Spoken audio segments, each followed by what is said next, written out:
Dalam proses pelipatan yang dilakukan oleh Komisi Pemilihan Umum Kabupaten Oku Selatan, ditemukan ada ratusan surat suara rusak atau cacat produksi. Selanjutnya akan dilaporkan ke KPU Sumatera Selatan.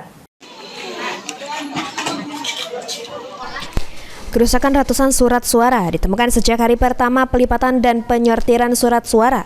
Jenis kerusakannya yaitu sobek, gambar buram, dan terpotong hingga terdapat bercak noda tinta pada surat suara. Kerusakan atau cacat produksi ditemukan pada surat suara Capres dan Cawapres DPD RI, DPRD Provinsi, hingga DPRD Kabupaten Kota, di mana masing-masing surat suara mengalami kerusakan hingga puluhan lembar. Tak hanya ditemukan kerusakan surat suara pada pelipatan dan penyortiran, KPU Oku Selatan juga mendapati kekurangan jumlah pada masing-masing surat suara hingga ribuan lembar. Menyikapi hal tersebut, KPU Kabupaten Oku Selatan akan segera melaporkan kerusakan dan kekurangan tersebut secara berjenjang ke KPU Provinsi Sumatera Selatan.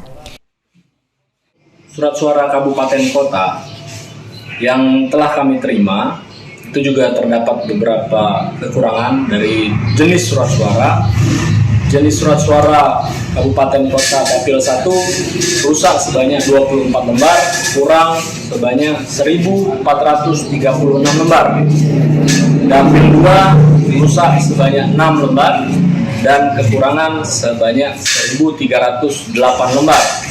Dan Dapil 3 rusak sebanyak 2 lembar, kekurangan sebanyak 1.158 lembar.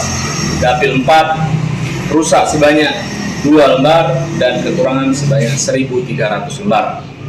Mungkin itu.